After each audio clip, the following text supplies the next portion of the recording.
علیک یا رسول اللہ الصلاۃ والسلام علیک یا حبیب اللہ الصلاۃ والسلام علیک یا نبی اللہ وعلی آلک واصحابک یا نور اللہ۔ پیارے اور محترم اسلامی بھائیوں، دارالافتاء اہل سنت سلسلے کے ساتھ ایک مرتبہ پھر حاضر ہیں۔ اس سلسلے کے اندر الحمدللہ دارالافتاء اہل سنت کے مفتیان کرام ہمارے ساتھ موجود ہوتے ہیں اور ناظرین کی جانب سے پوچھے جانے والے سوالات کے شرعی جو جوابات ہیں شریعت مطہرہ کی روشنی میں الحمدللہ عطا فرماتے ہیں۔ آپ ہمارے ساتھ کال کے ذریعے، SMS کے ذریعے، واٹس ایپ کے ذریعے رابطہ کر سکتے ہیں۔ نمبرز اسکرین پر دکھائے جائیں گے، آپ ان پر اپنا سوال ریکارڈ کروائیے، انشاءاللہ ممکن ہوا تو آپ کا سوال شامل سلسلہ کر لیا جائے گا۔ درود پاک کی فضیلت سنتے ہیں۔ چنانچہ امیر اہل سنت دامت برکاتہم العالیہ اپنے رسالے ضیاء درود و سلام کے صفحہ نمبر 8 پر حدیث پاک نقل فرماتے ہیں کہ قیامت کے روز اللہ عز و جل کے عرش کے سوا کوئی سایہ نہیں ہوگا۔ 3 شخص اللہ عز و جل کے عرش کے سائے میں ہوں گے۔ عرض کی گئی، یا رسول اللہ صلی اللہ تعالی علیہ وآلہ وسلم، وہ کون لوگ ہوں گے؟ ارشاد فرمایا، وہ شخص جو میرے امتی کی پریشانی دور کرے، میری سنت کو زندہ کرنے والا، مجھ پر کثرت سے درود شریف پڑھنے والا۔ صلو علی الحبیب صلی اللہ تعالی علی محمد صلی اللہ تعالی علیہ وآلہ وسلم۔ حضور، ایک سوال ہمیں پوچھا گیا ہے کہ نماز جنازہ جو ادا کی جاتی ہے وہ پڑھنے کا طریقہ تو عموماً بیان کر دیا جاتا ہے کہ بھی ثنا کب پڑھنی ہے، درود پاک کب پڑھنا ہے، دعا کون سی پڑھنی ہے، کیسے پڑھنا ہے۔ ایک چیز عموماً بیان نہیں کی جاتی اور اس میں لوگ کنفیوز ہوتے ہیں اور ہر ایک دیکھا دیکھی کچھ کر رہا ہوتا ہے یا کوئی اپنے تئیں سمجھ کر رہا ہوتا ہے۔ وہ سلام پھیرنے کا طریقہ ہے کہ بعض اوقات جو ہے لوگ پورا سلام پھیر لیتے ہیں پھر ہاتھ چھوڑتے ہیں۔ بعض اوقات کیا ہوتا ہے کہ ایک ہاتھ چھوڑ دیتے ہیں، پھر ایک جانب سلام پھیرتے ہیں، پھر دوسرا چھوڑتے ہیں، پھر دوسری جانب سلام پھیرتے ہیں۔ تو مختلف طریقے ہیں اور شاید ابھی تک یہ واضح نہیں ہے لوگوں پر کہ صحیح طریقہ شریعت کی روشنی میں ہے کیا۔ تو اس کا طریقہ کار آپ ارشاد فرمائیے کہ نماز جنازہ میں سلام کب پھیریں گے اور ہاتھ کب چھوڑیں گے؟ الحمدللہ رب العالمین والصلاة والسلام علی سید الانبیاء والمرسلین، اما بعد فاعوذ باللہ من الشیطان الرجیم، بسم اللہ الرحمن الرحیم۔ نماز جنازہ میں جب چوتھی تکبیر کہیں گے تو اس کے بعد سلام پھیرنے سے پہلے چوتھی تکبیر پہلے کہنی ہے، پھر اس کے بعد جو ہے وہ سلام پھیرنا ہے۔ ٹھیک ہے، تو چوتھی تکبیر کہنے کے بعد ہی دونوں ہاتھ کھول دیں گے۔ صحیح۔ جو طریقہ یوں اختیار کیا جاتا ہے کہ دونوں ہاتھ باندھے رکھتے ہیں اور سلام کے بعد کھولتے ہیں، یہ بھی درست نہیں ہے۔ اچھا، یوں ہی ایک سلام پہ ایک ہاتھ کھولتے ہیں، دوسرے سلام پہ دوسرا ہاتھ کھولتے ہیں، یہ بھی درست نہیں ہے۔ ٹھیک ہے، درست طریقہ یہی ہے کہ جب چوتھی تکبیر پوری کہہ لی اللہ اکبر تو اب دونوں ہاتھ کھول دیں، ٹھیک ہے، کیونکہ قیام کے اندر جو ہاتھ باندھنے کا تعلق ہے وہ اس کے ساتھ ہے کہ آپ نے اس کے بعد کچھ پڑھنا ہے یا نہیں پڑھنا۔ ٹھیک، تو جہاں پر آپ نے پڑھنا ہے وہاں پر ہاتھ باندھا جاتا ہے اور جہاں نہیں پڑھنا کھول لیا جائے، وہاں پر ہاتھ کھول دیا جاتا ہے۔ تکبیرات عیدین جو زوائد ہوتی ہیں ان میں بھی یہی اصول ہے کہ جہاں حرکت میں جو وہاں پہ بھی جب پڑھنا ہوتا ہے بعد میں تو ہاتھ باندھ لیا جاتا ہے، اور جہاں اس کے بعد کچھ پڑھنا نہیں ہے بلکہ اگلی تکبیر کہنی ہے تو ایسی صورت میں وہاں پر بھی نہیں پڑھا جاتا۔ تو یہاں پر بھی چونکہ چوتھی تکبیر کے بعد اب کچھ پڑھنا نہیں ہے، ٹھیک ہے، پہلے پڑھ لی ثنا پڑھ لی، درود پڑھ لیا اور جو ہے وہ دعا پڑھ لی میت کے لیے، اب جو ہے وہ فقط سلام پھیرنا ہے نماز سے باہر ہونے کے لیے۔ تو لہٰذا اب فقط چوتھی تکبیر کے بعد ہاتھ دونوں کھول دیں کہ اب کچھ پڑھنا نہیں ہے اور ہاتھ دونوں کھول کر ہی سلام پھیریں۔ ٹھیک ہے، جزاک اللہ۔ اچھا، ایک اور چیز بھی ہوتی ہے، اس میں بھی کنفیوژن ہوتی ہے کہ جوتے پہن کر نماز پڑھنی ہے یا ننگے پاؤں۔ اچھا، ننگے پاؤں پڑھنی ہے تو جوتوں کے اوپر کھڑا ہونا ہے یا فرش پر کھڑا ہونا ہے؟ روڈ پر پڑ جاتی ہے عام طور پر، بہت کم ہوتا ہے کہ کوئی جنازہ گاہ ہوتی بھی ہوں گی۔ کیا طریقہ ہے اس کا بھی صحیح مسئلہ ارشاد فرما دیں۔ دیکھیں، جوتے پہن کر بھی اگر جنازے کی نماز پڑھی تو نماز تو ہو جائے گی، ٹھیک ہے، لیکن جوتے اگر ناپاک ہوئے ٹھیک، اب ایسی صورت میں نماز نہیں ہوگی، کیونکہ جب یہ جوتے پہنا ہوا ہوگا اور جوتے ہی ناپاک ہیں تو گویا یہ نجاست کا حامل ہے، اٹھائے ہوئے ہے، نجاست اس کے جسم کے ساتھ جو ہے وہ متصل اور منسلک ہے، ٹھیک ہے، تو اب اس کی نماز نہیں ہوگی اگر جو ہے وہ نجاست اس کو لگی ہوئی ہے اور درہم یا اس سے زیادہ مقدار میں لگی ہوئی ہے، تو وہ شرعی احکام پاکی ناپاکی کے احکام کے اعتبار سے اس پر لاگو ہوں گے۔ جوتے پاک ہیں تو پہن کر بھی پڑھ سکتے ہیں، اتار کر پڑھ لینا یہ زیادہ بہتر ہے۔ اب اتار کر زمین پر کھڑے ہو کر پڑھیں یا جو ہے وہ جوتوں کے اوپر پاؤں رکھ کر کھڑے ہوں، تو بہتر تو یہ ہے کہ آپ زمین پر جو ہے وہ رکھ کر جو ہے وہ کھڑے ہو جائیں جب زمین پر کوئی ناپاکی وغیرہ اس طرح کی کوئی چیز جو ہے وہ موجود نہیں ہے۔ اب گرمی سردی کا موسم ہے، گرمی میں جو ہے وہ زمین تپ رہی ہے، تو اب کیا کریں؟ تو اگر جوتوں کی ظاہری سطح اوپر والا حصہ جہاں آپ نے پاؤں رکھا ہے وہ اگر پاک ہے تو ایسی صورت میں اس پر پاؤں رکھ کر بھی پڑھا جا سکتا ہے، اگرچہ جوتوں کا نچلا جو حصہ ہے وہ ناپاک ہو، لیکن جو اس کا اوپری حصہ ہے جس پر آپ کا پاؤں آنا ہے وہ پاک ہوگا، تو ایسی صورت میں اگر جوتے کے اوپر بھی پاؤں رکھ کر نماز پڑھ لی تو نماز ادا ہو جائے گی۔ پاک جوتے کون سے ہوتے ہیں؟ جوتے تو گندے ہوتے ہیں، پاک جوتے ناپاک جوتے، یہ پہلی دفعہ۔ گندا ہونا ایک الگ چیز ہے اور پاک اور ناپاک ہونا ایک الگ ہے۔ جیسے کیچڑ کے اندر جو ہے وہ لگ گئے تو اب اگر صاف ستھری مٹی ہے اس کی کیچڑ لگ گئی تو جوتے گندے تو ہو گئے، لیکن ناپاک یہ ضروری نہیں ہے۔ شریعت جس کو پاکی شرعی ناپاکی اعتبار کہتی سے ہے، جو پاکی ناپاکی ہے اس میں کوئی نجاست لگی ہو، پیشاب یا دیگر یا گندا پانی جو ہے وہ اس کے اوپر نجس پانی لگا ہو تو وہ جو ہے وہ ناپاک ہوں گے۔ اب عموماً جوتوں کے اندر جو ہے وہ ان باتوں کا خیال جو ہے وہ نہیں رکھا جاتا، واش روم میں بھی پہن کے جاتے ہیں تو ہو سکتا ہے اس کے اوپر جو ہے وہ چھینٹیں بھی لگی ہوئی ہوں، تو اس لیے اگر تو ایسی جو ہے وہ صورت ہو تو اگرچہ شک و شبہ کی بنیاد پہ ہم اسے ناپاک تو نہیں کہیں گے، لیکن اگر کوئی یہ صورت اختیار کرنا چاہے تو وہ جوتے اتار کر جو ہے وہ زمین پر کھڑا ہو کر نماز ادا کر لے۔ تو یہ روڈ پاک کہلاتی ہے؟ ہاں، روڈ جو بھی ہیں جب وہ سوکھے ہوئے اگر وہ ناپاک تھے بھی، ان پر کسی نے پیشاب کیا یا اور کوئی نجاست وہاں سے گزری لگ گئی، تو جب زمین سوکھ جاتی ہے تو سوکھنے کے بعد وہ زمین پاک ہو جاتی ہے، وہاں نماز پڑھی جا سکتی ہے۔ یہ چاہے جو ہے وہ روڈوں کی زمین ہو، گھر کے فرش ہوں، جب ان پر کوئی نجاست لگی، بچوں نے پیشاب کر دیا، اب وہ سوکھ گئی اور اب اس کا اثر جو ہے وہ زائل ہو گیا ہے، بو اور رنگ وغیرہ سب زائل ہو گیا ہے، بالکل جو ہے وہ صاف ستھری ہو گئی ہے، تو ایسی صورت میں اس پر نماز پڑھی جا سکتی ہے کہ زمین کا پاک ہونا یہی ہے کہ وہ سوکھ جائے، اب چاہے وہ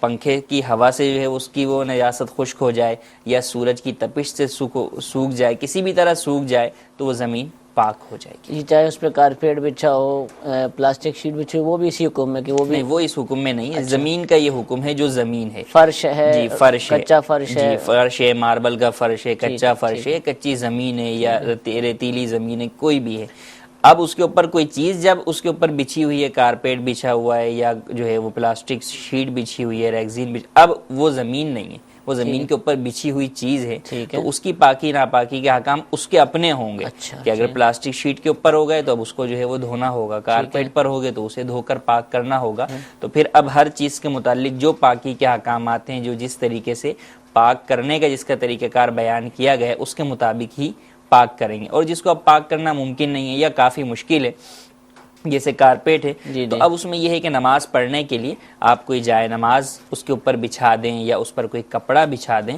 اور وہ بچھا کر اس پر نماز پڑھ لیں گے تو ایسی صورت میں نماز یعنی جیسے مثال کر بچے نے قالین پہ کارپیٹ پہ پیشاب کر دیا، وہ ابھی آپ نے پاک نہیں کیا، اس کو اٹھانا مشکل ہے، پاک نہیں کیا، وہ جو ہے وہ فرنیچر رکھا ہے اس کے اوپر آپ نہیں اٹھا رہے، لیکن اسی ناپاک جگہ کے اوپر اگر پاک جائے نماز کپڑا بچھا لیا، وہ خشک ہو گیا، تو اب ایسی صورت میں وہ ناپاک کی جائے نماز کو بھی چھوٹ کے نہیں لگے گی، تو اب جائے نماز یا کوئی پاک کپڑا بچھا کر نماز ادا کر لیں گے تو نماز ادا ہو جائے گی۔ بیڈ کے اندر یہ مسئلہ ہوتا ہے کہ بیڈ جو ہے بچوں کی وجہ سے ناپاک ہو جاتا ہے، تو اب اس میں نماز تو کوئی نہیں پڑھتا، لیکن تلاوت کرتے ہیں، ذکر و اذکار تسبیحات پڑھتے ہیں، تو اب جو ناپاک جگہ ہے وہاں پر ذکر و اذکار تسبیحات کرنا بھی منع ہے، تو اب اس کے لیے یہی ہے کہ عموماً بیڈ شیٹس تو چینج ہوتی رہتی ہیں اور وہ دھلتی رہتی ہیں، تو اس میں پاک بیڈ شیٹ جو ہے وہ بچھائی جائے کہ پتہ ہے کہ رات کو جب سونا ہے تو ذکر بھی کرنا ہے، اللہ کا ذکر بھی پڑھنا ہے، سورہ ملک بھی پڑھنی ہے، سوتے وقت کی دعا بھی پڑھنی ہے، تو اب یہ ناپاک بستر کے اوپر یہ ممنوع ہے، اس کی اجازت نہیں ہے، تو پاک بیڈ شیٹ بچھا لی تو اب ایسی صورت میں یہ اجازت ہو جائے گی۔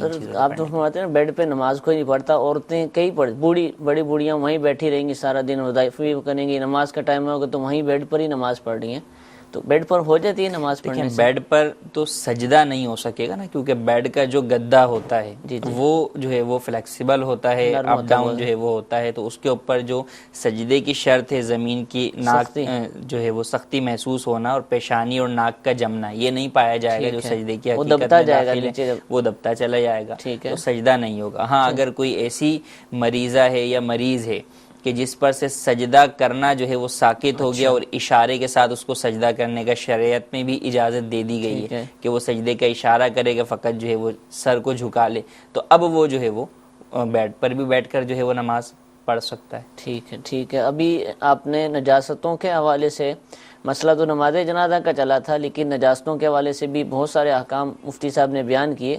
مزید تفصیلات کے لیے کہ نجاستیں کیسی ہوتی ہیں، ان کے کیا احکام ہیں، کیسے ان کو پاک کیا جاتا ہے، الحمدللہ عز و جل امیر اہل سنت کا اس موضوع پر بھی رسالہ موجود ہے، کپڑے پاک کرنے کا طریقہ مع نجاستوں کے احکام، کپڑے پاک کرنے کا طریقہ مع نجاستوں کے احکام، یہ رسالہ آپ حاصل فرمائیے انشاءاللہ۔ بہت سی ایسی معلومات کہ جو مسلمان پر سیکھنا لازم ہے، انشاءاللہ اس رسالے میں حاصل ہوں گے۔ بہت ساری طریقے کپڑے پاک کرنے کے، قالین پاک کرنے کا طریقہ، برتن پاک کرنے کا طریقہ، بہت ساری چیزیں پاک کرنے کے طریقے انشاءاللہ اس رسالے سے ہمیں اس کی معلومات مل جائیں گی۔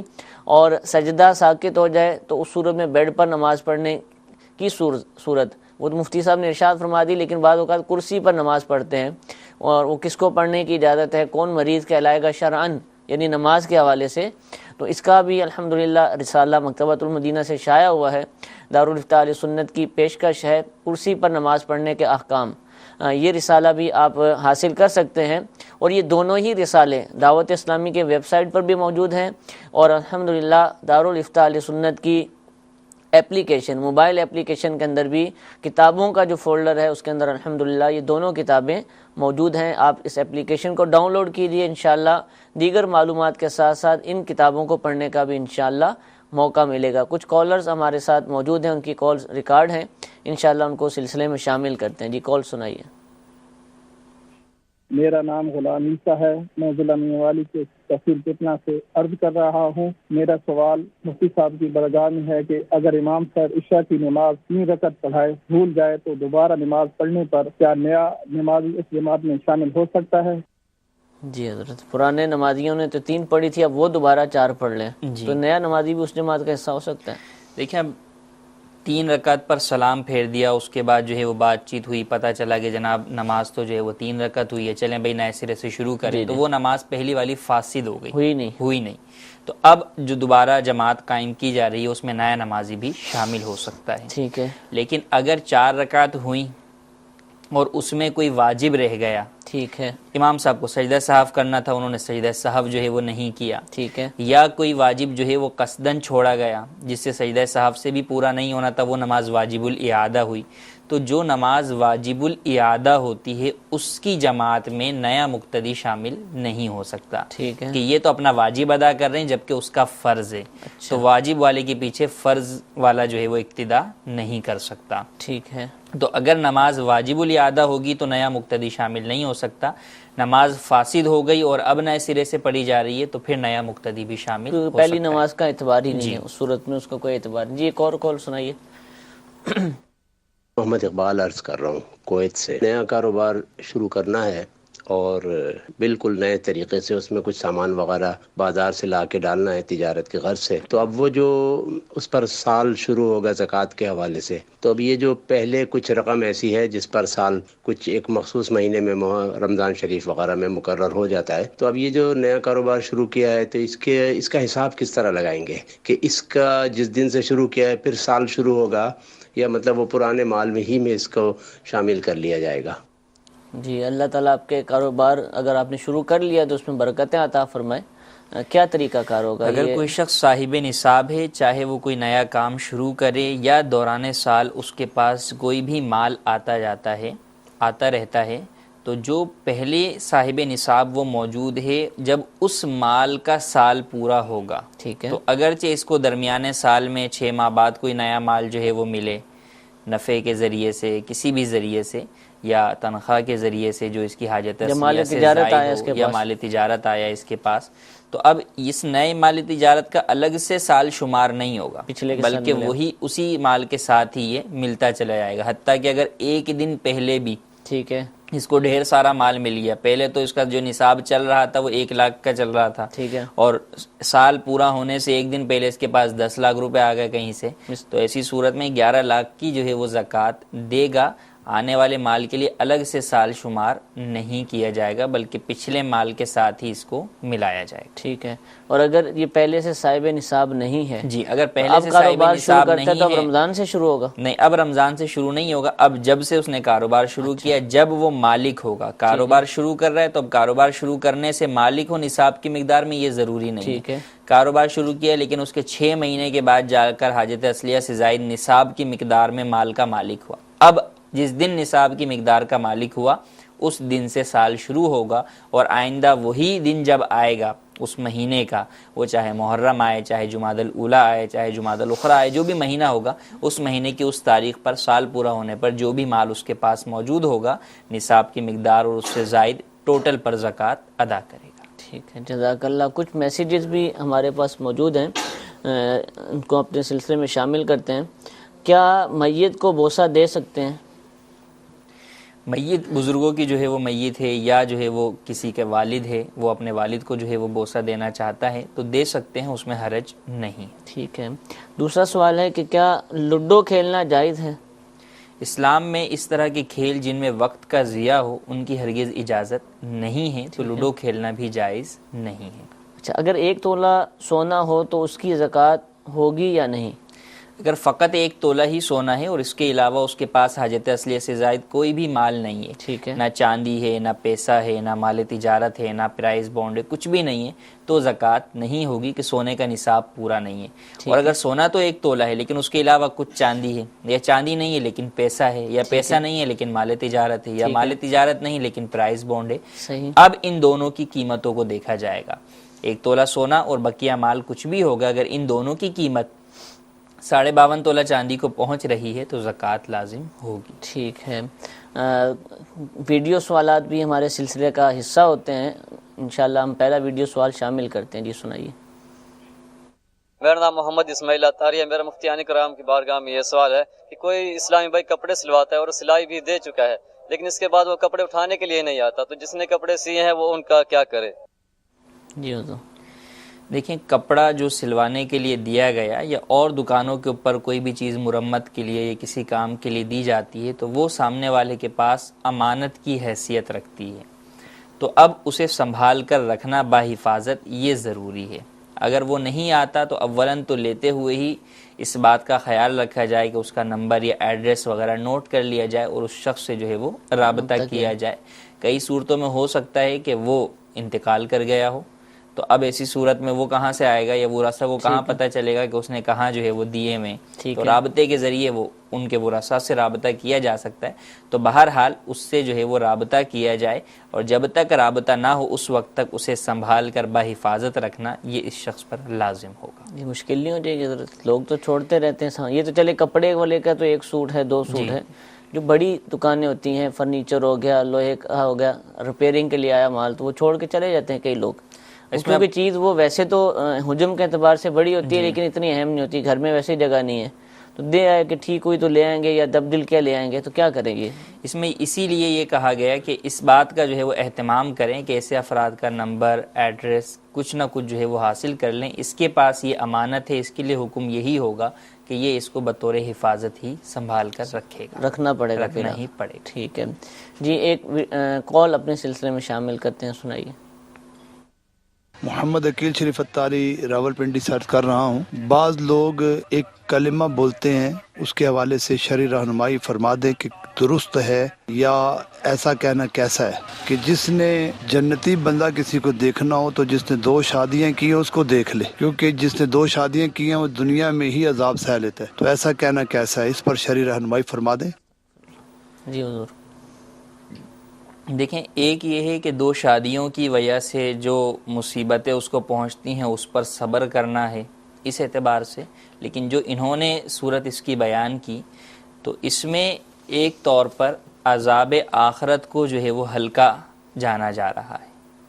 تو جنتی تو کسی کو ہم زندگی کے اندر یوں کیسے کہیں کہ یہ جو ہے وہ فلاں جنتی ہے؟ اللہ تبارک و تعالیٰ جو ہے وہ بہتر جانتا ہے کون جنتی ہے اور کون جہنمی۔ اللہ تبارک و تعالیٰ ہمیں جنتیوں میں سے فرمائے۔ لیکن یہ جملہ کہنا یا یہ اس طریقے کا چٹکلا یا لطیفہ کہنا، اس کی ہرگز اجازت نہیں ہے، یہ جائز نہیں ہے۔ بلکہ اگر عذاب آخرت کو ہلکا سمجھا گیا کہ یعنی اس کو دنیا میں 2 بیویوں سے جو تکلیف پہنچیں گی، مصیبتیں پہنچیں گی، یہ عذاب آخرت سے جو ہے وہ ہلکی ہیں، اگر تو اس کو ہلکا تخفیف کی نیت سے کہا تو دائرہ اسلام سے ہی خارج ہو جائے گا کہ اللہ تبارک و تعالیٰ کا عذاب کو ہلکا جاننا، تو یہ یا جہنم کے عذاب کو ہلکا جاننا انسان کو دائرہ اسلام سے خارج کر دیتا ہے۔ انسان اس کو شمار میں بھی، وہم و گمان میں بھی نہیں لا سکتا کہ اللہ تبارک و تعالیٰ کا عذاب کس قدر جو ہے وہ خوفناک اور خطرناک اور سخت ہوگا۔ تو اللہ تبارک و تعالیٰ کے عذاب سے پناہ جو ہے وہ مانگنی چاہیے اور دعا کرنی چاہیے کہ اللہ تبارک و تعالیٰ ہمیں اس سے محفوظ فرمائے۔ ایسا جملہ کہنا جو ہے وہ ہرگز جائز نہیں ہے۔ اور ایسے عام طور پر چٹکلے کے طور پر ہی کہا جاتا ہے۔ کئی جگہوں پر جو ہے وہ لوگ جو ہے وہ مذاق کے اندر اس طرح کے چٹکلے کہتے رہتے ہیں، حالانکہ اللہ تبارک و تعالیٰ قرآن مجید میں ارشاد فرماتا ہے اب اللہ و آیاتہ و رسولہ کنتم تستہزئون، کیا تم اللہ کے ساتھ، اس کی آیتوں کے ساتھ اور اس کے رسولوں کے ساتھ استہزاء کرتے ہو، مذاق اڑاتے ہو؟ لا تعتذروا قد کفرتم بعد ایمانکم، اب عذر پیش مت کرو بلکہ تم اپنے ایمان کے بعد کافر ہو گئے۔ تو اندازہ کیجئے کہ کس قدر جو ہے وہ کبیرہ گناہ اور اپنے ایمان کو برباد کرنے والی جو ہے وہ باتیں ہوتی ہیں کہ مذاق کے اندر اپنے ایمان سے ایک شخص جو ہے وہ ہاتھ دھو بیٹھتا ہے اور وہ یہ جانتا بھی نہیں کہ میرے اس جملے سے جو ہے وہ کیا ہے۔ حدیث مبارکہ نے فرمایا کہ بندہ کوئی کلمہ کہتا ہے اور اس کی وجہ سے، اس کی نظر میں اس کی کوئی وقت نہیں ہوتی، لیکن اس کی جملے کی وجہ سے اللہ تبارک و تعالیٰ کے اس کے درجے بلند ہو جاتے ہیں۔ اور فرمایا کبھی ایسا جملہ کہتا ہے کہ اس کے نزدیک اس کی کوئی وقت نہیں ہوتی، لیکن اس کلمے کی وجہ سے جہنم کی گہرائیوں میں چلا جاتا ہے۔ تو وہ یہی چیز ہے کہ آج کل جو ہے وہ زبان پر لگامیں نہیں ہیں، خود اپنے اور دیگر کے معاملات میں تو کجا اللہ، رسول اور دین کے بارے میں بھی لوگوں کو خیال نہیں ہے کہ کب کس موقع پر کیا جملہ بولنا ہے، اور دین اور اسلام کے ہمارے اوپر کیا حقوق اور کیا احسانات ہیں اور ہمیں اس کے بارے میں کیا نظریہ اور کیا عقیدہ رکھنا چاہیے۔ تو یہ سب جو ہے وہ جہالت کی بنیاد پر علم دین سے دوری کا جو ہے وہ نقصان ہے کہ آج مسلمان ہونے کے باوجود، اپنے آپ کو مسلمان کہلانے کے باوجود کئی ایسے افراد ہوتے ہیں جو اس طرح کی بے باکیوں کی وجہ سے مسلمان نہیں رہ پاتے۔ تو ان چیزوں سے محفوظ ہونا چاہیے۔ جنت، دوزخ، فرشتے، ملک الموت علیہ الصلاۃ والسلام، اس طرح کے جو عظیم ہستیاں ہیں اسلام کی، ان کا بہت زیادہ لطیفوں کے اندر مذاق اڑایا جاتا ہے، اگرچہ وہ نیتیں کچھ اور ہوتی ہیں لیکن الفاظ ایسے ہوتے ہیں کہ شرعاً ان کی پکڑ ہوتی ہے۔ تو اس طرح کی چیزوں سے بچنا چاہیے، سنجیدگی اپنے اندر لانی چاہیے، قفل مدینہ لگانا چاہیے، زبان کو بری فضول باتوں سے محفوظ رکھنا چاہیے، اور کس طرح کے جملوں پر کیا پکڑ ہوگی، کون کون سے جملے کفریہ کہلاتے ہیں، ان کی معلومات حاصل کرنی ہو تو میرے شیخ طریقت امیر اہل سنت دامت برکاتہم العالیہ کی بہت ہی پیاری تصنیف کفریہ کلمات کے بارے میں سوال و جواب، الحمدللہ یہ کتاب بہت ہی پیاری کتاب ہے اور ہر مسلمان پر لازم ہے کہ اس کتاب کو ضرور پڑھے۔ انشاءاللہ ایسی معلومات حاصل ہوں گی کہ جن کا سیکھنا مسلمان پر لازم ہے، ضروری ہے۔ تو اس کتاب کو ضرور پڑھیے۔ اس کے علاوہ بنیادی معلومات حاصل کرنے کے لیے اسلام کے کیا کیا عقائد ہیں، الحمدللہ ہمارا دارالفتاح اہل سنت کا بدھ کے دن صبح کے وقت پیش کیا جانے والا سلسلہ، الحمدللہ یہ سلسلہ بدھ کے دن صبح 8 بجے بھی براہ راست نشر کیا جاتا ہے، اور وہ بالخصوص USA، کینیڈا وغیرہ کے جو ناظرین ہیں ان کے لیے پیش کیا جاتا ہے۔ مدنی چینل پر سارے دنیا کے ناظرین دیکھ سکتے ہیں۔ ان میں بھی اسی طرح کے سوالات ہمارے سلسلے کا حصہ ہیں کہ جو بنیادی طور پر مسلمانوں کو عقیدے سیکھنے چاہیے، وہ الحمدللہ وہ عقائد اس سلسلے کے اندر شامل کیے جاتے ہیں۔ اور امیر اہل سنت دامت برکاتہم العالیہ جو ہفتہ وار جو مدنی مذاکرہ فرماتے ہیں، الحمدللہ ہر ہفتے کو عشاء کی نماز کے بعد، اس میں بھی ایسے کئی مدنی پھول ملتے ہیں کہ جو اس طرح کے جملوں کے حوالے سے ہوتے ہیں۔ تو جو ہر ہفتے مدنی مذاکرہ مدنی چینل پر براہ راست نشر کیا جاتا ہے، اس کو دیکھنے کی نیت بھی فرمائیے اور اس کی عادت بنا لیجئے۔ انشاءاللہ بہت سی ایسی معلومات ملیں گی، اس کی برکت سے انشاءاللہ سنجیدگی حاصل ہوگی، فضول باتوں سے بچنے کا جذبہ بھی حاصل ہوگا۔ اللہ تعالیٰ ہم سب کو اپنی رضا والے کام کرنے کی توفیق عطا فرمائے۔ ایک ویڈیو سوال مزید سلسلے میں شامل کرتے ہیں، جی سنائیے۔ سوال پوچھنا تھا کہ مور کا شکار کرنا اور اس کا گوشت کھانا، اس کے بارے میں شرعی حکم، جواز یا عدم جواز کے بارے میں رہنمائی فرمائیں۔ جی حضرت، مور تو دیکھنے کو نہیں ملتا شہروں میں، شکار کا پوچھ رہے ہیں آپ کہاں سے؟ مور حلال جو ہے وہ پرندہ ہے، اس کو اگر کسی نے ذبح شرعی کیا تو ایسی صورت میں اس کا کھانا جو ہے وہ حلال ہے۔ اور جہاں تک سوال شکار کا ہے تو شکار اگر بطور شکار ہو، شکار کھیلنے کے طور پر ہو تو وہ جائز نہیں ہے، اسلام میں شوقیہ شکار کی اجازت نہیں دی گئی۔ ٹھیک ہے، تو شکار شوقیہ جو لوگ کرتے ہیں ان کا یہ فعل کرنا جائز نہیں ہے، گناہگار ہوں گے۔ ہاں، اب وہ شکار کے بعد کسی جانور کو حاصل کر لیا تو وہ جانور جو ہے وہ شرعی طور پہ احکام اگر پائے جائیں گے، تیر سے مارا یا کوئی جانور سدھایا ہوا اس کے اوپر چھوڑا تو اس کی جو شکار کی پوری شرائط ہیں اور وہ جانور اس کو لے کر آ گیا، اب مردہ ملا یا زندہ ملا، زندہ ملا تو ذبح کرنا جو ہے وہ ہاتھ سے ضروری ہوگا، مردہ ملا تو پھر بعض صورتوں کے اندر وہ حلال ہوگا اور بعض صورتوں میں حرام ہوگا، اس کے پھر اپنے تفصیلی احکام ہیں۔ بندوق سے آج کل تو شکار کیا جاتا ہے، بندوق کی وجہ سے اگر کوئی جانور مر گیا تو وہ ویسے ہی حلال نہیں ہوگا، وہ حرام ہو جائے گا۔ تو باقی شوقیہ شکار کرنا، چاہے وہ مچھلی کا ہو یا کسی بھی چیز کا ہو، تو شوقیہ شکار کرنا یہ جائز نہیں ہے، اسلام میں اس کی ہرگز اجازت نہیں۔ جو قانونی پابندیاں ہیں ان کا بھی لحاظ کرنا، جو قانونی پابندیاں ہیں بالکل ان کا خیال رکھنا بھی ضروری ہے کہ قانون کی خلاف ورزی کرنے کی صورت میں آپ اپنے آپ کو جو ہے وہ ذلت پر پیش کریں گے، جیل جائیں گے یا جرمانہ آپ کو ادا کرنا پڑے گا، ان تینوں ہی کاموں کی اسلام میں آپ کو اجازت نہیں۔ ٹھیک ہے، جزاک اللہ۔ جی، جامعۃ المدینہ کے طلباء کرام بھی ہمارے ساتھ موجود ہوتے ہیں۔ جامعۃ المدینہ دعوت اسلامی کا بہت ہی اہم شعبہ ہے الحمدللہ، ملک اور بیرون ملک اس کی اسلامی بھائیوں کی بھی اور اسلامی بہنوں کی بھی سینکڑوں شاخیں موجود ہیں اور ہزاروں طلباء اور طالبات الحمدللہ اس میں تعلیم حاصل کرتے ہیں، علم دین حاصل کرتے ہیں۔ اس کے طلباء بھی ہمارے ساتھ سلسلے میں موجود ہوتے ہیں۔ آج انشاءاللہ ان سے بھی ایک سوال لیتے ہیں۔ جی، سوال سنائیے۔ السلام علیکم ورحمۃ اللہ وبرکاتہ۔ وعلیکم السلام ورحمۃ اللہ وبرکاتہ۔ مفتی صاحب کی بارگاہ میں عرض ہے کہ سنت موقدہ بیٹھ کر پڑھنے کا شرعی حکم کی رہنمائی فرما دیں۔ جی، سنت موقدہ بیٹھ کر پڑھ سکتے ہیں، نوافل تو لوگ پڑھتے ہیں۔ جی دیکھیں، فجر کی سنتیں بھی سنت مؤکدہ ہوتی ہیں۔ اچھا، اور سب سے زیادہ سنتوں میں جو تاکید آئی وہ فجر کی سنتوں کی آئی کہ قریب بواجب کہا گیا۔ صحیح۔ تو سنت فجر بیٹھ کر نہیں پڑھ سکتے۔ ٹھیک ہے۔ سنت فجر اور فرض نمازیں اور واجب نماز جیسے وتر کی نماز ہو گئی، ان میں قیام فرض ہے۔ ٹھیک ہے۔ ان کے علاوہ جو دیگر سنتیں ہیں، ظہر کی سنت مؤکدہ ہیں، قبلیہ ہیں یا بعدیہ ہیں یا جمعے کی ہیں یا مغرب کے بعد کی 2 سنت مؤکدہ ہیں، تو بقیہ جو سنت مؤکدہ ہیں یا غیر مؤکدہ ہیں یا نوافل ہیں ان کو بیٹھ کر پڑھ سکتے ہیں، نماز ہو جائے گی کہ ان میں قیام جو ہے وہ فرض نہیں ہے۔ یہ ہے کہ بلا عذر بیٹھ کر پڑھیں گے تو آدھا ثواب ملے گا اور پورا اور کھڑے ہو کر پڑھیں گے تو مکمل ثواب ملے گا۔ ہاں، اگر عذر کی وجہ سے کوئی بیٹھ کر پڑھتا ہے تو ایسی صورت میں پورا ثواب کا مستحق ہوگا۔ ٹھیک ہے۔ میسج آیا کہ کیا سود کی رقم کا زکوٰۃ دینی ہوگی؟ اگر سود کے طور پر حاصل ہوئی کسی بھی ذریعے سے تو کیا زکوٰۃ واجب ہوگی اس کے اوپر؟ زکوٰۃ تو جو مال آپ کو حلال حاصل ہوا ہے اس کا میل کے طور پہ آپ کو زکوٰۃ جو ہے وہ ادائیگی کرنی ہے، اس مال کا میل جو ہے وہ نکالنا ہے، تو وہ 40واں حصہ ہے، 2.5%۔ تو جو مال حرام ہے ٹوٹل اس کا تو پورا کا پورا صدقہ کرنا ضروری ہے، یا جس سے لیا ہے اس کو واپس کرنا ضروری ہے۔ تو اس کے اندر یہ سمجھنا کہ اس میں سے میں 2.5% دے دوں بقیہ میرے لیے حلال ہو جائے، تو یہ جو ہے وہ سخت جہالت اور بیوقوفی کی بات ہے۔ جس چیز کا پورا ہی دینا فرض ہے اس کا 2.5% دینے سے کہاں جو ہے وہ بات بنے گی؟ تو وہاں تو جو سود کا پیسہ ہے یا اور کوئی حرام پیسہ ہے وہ تو مکمل طور پہ اپنی ملک سے نکالنا ضروری ہے، ٹوٹل 100% جو ہے وہ اس کو نکالنا ضروری ہے، تو اس پر زکوٰۃ لازم نہیں ہوگی۔ اور جتنا بھی وہ پیسہ ہے اس کا جو شرعی حکم بنتا ہے، جیسے سود کا ہے تو جس سے لیا ہے اسے واپس کرے یا پھر شرعی فقیر کو ثواب کی نیت کے بغیر صدقہ کرے، یہ ضروری ہے۔ ٹھیک ہے۔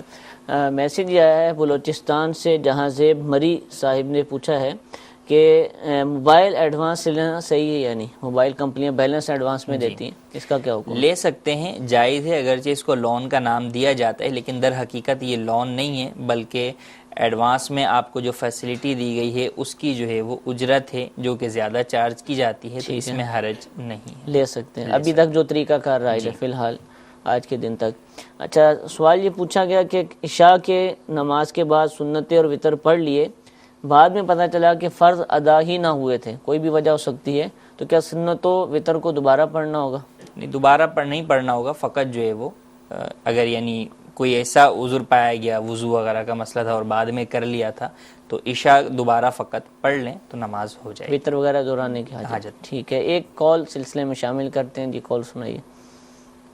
حجرہ بنا ہوا ہے، اس حجرے میں امام صاحب جو ہے نا رہائش پذیر ہوتے تھے پہلے، ابھی جو ہے وہ حجرہ انہوں نے کرائے پہ دے دیا ہوا ہے، اس پہ جو ہے نا کرایہ دار رہتا ہے فیملی کے ساتھ، تو اس کا مسجد سے بھی انٹرنس ہے اور دوسری طرف سے بھی دروازہ نکلوایا ہوا ہے، تو آیا اس طرح کا کرایہ لینا کیسا ہے؟ جی اگر جو مکان امام کی رہائش کے لیے بنایا گیا ہے یا وہ وقف ہے امام کی رہائش کے لیے، تو اسے امام تو کجا مسجد انتظامیہ بھی اسے کرائے پر نہیں دے سکتی، اگرچہ وہ مکان خالی ہو، کوئی ایسا امام مل جائے جس کا اپنا گھر جو ہے وہ سامنے ہی موجود ہو یا وہ رہائش اختیار نہ کرنا چاہتا ہو، تو بھی ایسی صورت کے اندر کئی مساجد میں دیکھا گیا کہ لوگ کہتے ہیں جناب انکم کا ذریعہ ہو جائے گا، چلیں اس مکان کو کرائے پہ جو ہے وہ اٹھا دیتے ہیں، جب کوئی فیملی والے امام صاحب آئیں گے تو ایسی صورت میں پھر ہم خالی کروا لیں گے، تو ایسا کرنا جائز نہیں ہے۔ جو مکان امام کے لیے وقف ہے، امام کی رہائش کے لیے، تو اسے کرائے پر نہیں دے سکتے، تو جب مسجد انتظامیہ نہیں دے سکتی تو امام صاحب خود بھی نہیں دے سکتے، خود اس میں رہائش تو اختیار کر سکتے ہیں لیکن اسے کرائے پر دے کر اس کا کرایہ خود لینا یا مسجد کو دینا دونوں ہی ناجائز ہے، اس کی ہرگز اجازت نہیں ہے۔ اگر ایسا کیا ہے تو توبہ بھی کریں، جو کرایہ حاصل ہوا وہ بھی مسجد کے اندر دیں، اور اب اس کو خالی کروا کر یا تو خود رہائش اختیار کریں یا پھر اسے خالی رکھیں، اس کو کرائے پر ہرگز نہیں دے سکتے۔ ٹھیک ہے، دلچسپ سوال ہے، چوزا جو مرغی کا چوزا ہوتا ہے وہ کتنی عمر کا ہو تو اس کو ذبح کرنا جائز ہے؟ چھوٹا سا اگر ایک دن کا ہے مثال کے طور پر تو کر سکتے ہیں ذبح تو کر سکتے ہیں، ذبح ہو جائے گا اور وہ حلال بھی ہو جائے گا، جو شرعی طریقہ کار کے مطابق ذبح کریں گے اس میں عمر کی کوئی قید اس کے حلال ہونے کے لیے ضروری نہیں۔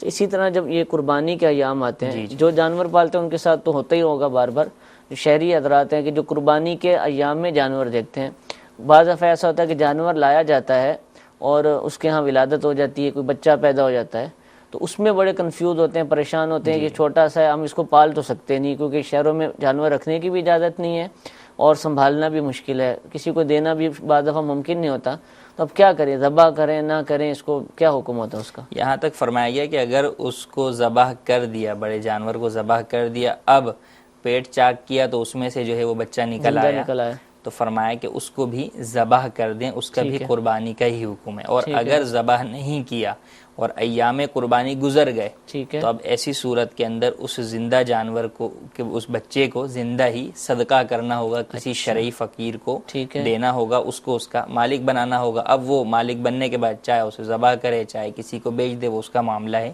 لیکن شرعی حکم یہی ہے کہ اسے بھی ذبح کریں گے۔ خود نہیں استعمال نہیں کر سکتے، یعنی سنبھال نہیں سکتے اس کو؟ نہیں، سنبھالیں گے تو اس کو صدقہ ہی کرنا ہوگا، اس کو یہ سوچ لیں کہ ہم آئندہ سال یا 2 سال کے بعد جو ہے وہ اس کو ہم اپنی قربانی کر لیں گے، ایسا نہیں کر سکتے۔ اس کو اب جو ہے وہ یا تو ذبح کر لیا، اگر قربانی کے ایام میں، قربانی کے ایام کے بعد اسے ذبح کرنے کی بھی اجازت نہیں، پھر اس کو زندہ ہی جو ہے وہ صدقہ کریں گے، اور جب ذبح کریں گے تو ایسی صورت کے اندر اس کا گوشت جو ہے وہ حلال ہے، وہ کھا بھی سکتے ہیں۔ اچھا، یہ اس صورت میں کہ جانور قربانی کی نیت سے لے کر آیا ہوا ہے، جی ویسے کسی نے رکھے ہوئے ہیں اس میں پیدا ہو جائے، کسی کا کوئی جانور ہے، اب اس نے جو ہے وہ اگرچہ اس نے بعد میں قربانی کرنی ہو، جی بعد میں اور پہلے پیدا ہو گیا تو وہ تو بچہ جو ہے وہ اسی کا، اس کا مالک ہے، لیکن اگر قربان کر دیا اور پھر بچہ پیدا ہوا تو پھر وہ قربانی والے احکام جو ہے وہ نافذ ہوں گے۔ جزاک اللہ۔ جی ایک اور آڈیو سوال سنائیے۔ سوال تھا، اگر کاروبار میں حرام پیسہ شامل ہو جائے تو اس کا کیا حل ہے؟ جی اگر ہو جائے تو کیا حل ہے؟ ہونا نہیں چاہیے۔ اولاً تو دیکھیں کہ وہ حرام پیسہ آیا کہاں سے، ٹھیک ہے، جو جہاں سے آیا ہوگا اسی اعتبار سے اس کے احکام ہوں گے۔ شامل ہونا تو وہ تو بعد کی بات ہے، شامل تو آپ اپنی مرضی سے جو ہے وہ کرتے ہیں اسے۔ ہاں، یہ صورت ہو سکتی ہے کہ بعض لوگوں کا کاروبار ایسا ہے کہ جس میں حلال و حرام دونوں جو ہے وہ چیزیں موجود ہیں، مثلا کوئی جو ہے وہ کاروبار کرتا ہے، اس کی گروسری کی دکان ہے لیکن ساتھ میں شراب بھی بیچتا ہے، تو اب اس کا جو مال ہے وہ مخلوط ہے، تو اس پر لازم ہے کہ جو بھی حرام مال ہے اس کو اپنے حلال مال سے جدا کرے اور اس کا جو شرعی حکم بنتا ہے اس پر عمل کرے۔ جیسے شراب کی یہ ہے، اس کو جو ہے وہ صدقہ کر دے کہ یہ خبیث ہے، اور اس سے سچی توبہ بھی کرے اور آئندہ بھی جو ہے وہ نہ کرے۔ یوں ہی اگر کسی مسلمان کو دھوکہ دیا ہے تو اس کے دھوکے کے ذریعے سے مال حاصل کیا تو اس سے معافی بھی مانگے اور اس کی رقم اس کو واپس بھی کرے. سود کے طور پر کوئی مال حاصل ہوا ہے تو اس میں بھی یہی حکم ہے کہ یا تو جس سے لیا ہے اسے واپس کرے یا پھر صدقہ کرے. تو جو شرعی حکم بنتا ہے وہی ادا کرنا ضروری ہے, اس کو پورا کرنا ضروری ہے, اور سچی توبہ بھی ساتھ میں ضروری ہے. پھر آپ کا مال جو ہے وہ پاک ہوگا, ورنہ اس ناپاک مال کی وجہ سے, حرام مال کی وجہ سے آپ کے پاک مال سے بھی برکت ختم ہو جائے گی اور یہ بھی آپ کے لیے نقصان کا باعث بن سکتا ہے. ٹھیک ہے جی, ایک اور کال سنائیے. دارالفتہ میں میرا یہ سوال ہے کہ ساس اور داماد کے بیچ میں شرعی پردہ ہے یا نہیں؟ جی, ہمارے جو سلسلہ ہے اس کا جو مکمل نام ہے وہ ہے دارالفتہ اہل سنت, جو دعوت اسلامی کا شعبہ ہے کہ جہاں مفتیان کرام بیٹھتے ہیں, شاخیں ہیں مختلف شہروں کے اندر, ان کا بھی جو مکمل نام ہے وہ ہے دارالفتہ اہل سنت. تو اگر مدنی چینل کے ناظرین بھی اس اصطلاح کو, اس نام کو مکمل ادا کریں گے تو انشاءاللہ ہمیں خوشی بھی ہوگی اور یہ نام عام بھی ہوگا. تو دارالفتہ اہل سنت سے سوال کیا گیا. جو حقیقی ساس ہے یعنی بیوی کی جو حقیقی ماں ہے اس سے وہ محرم ہے داماد کے لیے. ٹھیک ہے, تو وہ محرم ہے اور اس سے پردہ نہیں ہے. ہاں اگر جو ہے وہ ساس جوان ہو, شہوت وغیرہ کا اندیشہ ہو یا فتنے کا جو ہے وہ اندیشہ ہو تو ایسی صورت کے اندر بالکل وہ پردہ کر سکتی ہے اور اسے پردہ کرنا بھی چاہیے. تو اس بات کا خیال رکھیں. لیکن اگر حقیقی ماں نہیں ہے, مثلا بیوی کی ماں کا انتقال ہو گیا, بیوی کے باپ نے جو ہے وہ سسر نے دوسری شادی کر لی, اب یہ جو عورت ہے رشتے میں عموماً یہی کہلایا جاتا ہے کہ بھئی یہ جو ہے وہ ساس ہے, لیکن اب یہ حقیقی ساس جو ہے وہ نہیں ہے تو اس سے پردہ ہی ہوگا. پردہ ہوگا. ٹھیک ہے, ساس محرم بن جاتی ہے یعنی اس کو عمرے وغیرہ پر جانا ہو. عمرے وغیرہ پر بھی جانا ہے تو اس میں بن تو سکتی ہے, یعنی داماد جو ہے وہ اس کے لیے محرم جو ہے وہ بن جائے گا. لیکن اگر جو ہے وہ جوان ہے تو فقط اکیلے میں جو ہے وہ تنہائی میں اس کے ساتھ سفر نہ کرے. ہاں یہ ہے کہ اپنی جو ہے وہ زوجہ کو بھی ساتھ لے کر جا رہا ہے اور پھر اس کی والدہ کو بھی ساتھ لے کر چلا گیا تو اس میں حرج نہیں. ٹھیک ہے, جزاک اللہ. میٹھے میٹھے اسلامی بھائیوں, ہمارے سلسلے کا وقت ختم ہوا. انشاءاللہ عز و جل کل دوبارہ اسی وقت دارالفتہ اہل سنت سلسلے کے ساتھ ایک مرتبہ پھر مدنی چینل پر انشاءاللہ حاضر ہوں گے. آپ ہمارا سلسلہ دیکھتے رہیے. مزید معلومات اگر شرعی مسائل کے حوالے سے حاصل کرنا چاہیں تو الحمدللہ عز و جل دارالفتہ اہل سنت کی موبائل اپلیکیشن بھی منظر عام پر آ چکی ہے. اینڈرائیڈ موبائل ہوں یا ایپل سے تعلق رکھتے ہوں, الحمدللہ دونوں ہی ڈیوائسز کے حوالے سے یہ اپلیکیشن ان کے سٹورز پر موجود ہے. اس کو ڈاؤن لوڈ کیجئے. انشاءاللہ اس میں جو ہمارے سلسلے آپ دیکھتے ہیں ان کے بھی مدنی گلدستے, ان کے کلپس موجود ہیں. احکام تجارت سلسلہ جو مدنی چینل کا حصہ ہے الحمدللہ اس کے بھی کلپس موجود ہوتے ہیں. اسی طریقے سے فرد علوم کورس اور تجارت کورس کے جو عالمی مدنی مرکز فیضان مدینہ میں الحمدللہ منعقد ہوئے تھے, یہ بھی اس کے بھی بیانات, چیدہ بیانات اس اپلیکیشن کا حصہ ہیں, اور بہت ساری کتابیں. اور الحمدللہ دارالفتہ اہل سنت سے اگر آپ رابطہ کرنا چاہیں تو کس انداز سے رابطہ ہو سکتا ہے, کہاں کہاں شاخیں ہیں, کون سے نمبر ہیں, کن نمبرز پر کس وقت کال کی جا سکتی ہے, وہ بھی اس اپلیکیشن کے اندر آپ معلومات حاصل کر سکتے ہیں. تو خود بھی ڈاؤن لوڈ کیجئے, دوسروں کو بھی اس کی ترغیب دلائیے. انشاءاللہ بے شمار فوائد دنیا اور آخرت میں حاصل ہوں گے. اللہ تعالیٰ ہم سب کو عمل کی توفیق عطا فرمائے. آمین بجاہ النبی الامین. صلو علی الحبیب صلی اللہ تعالی علی محمد صلی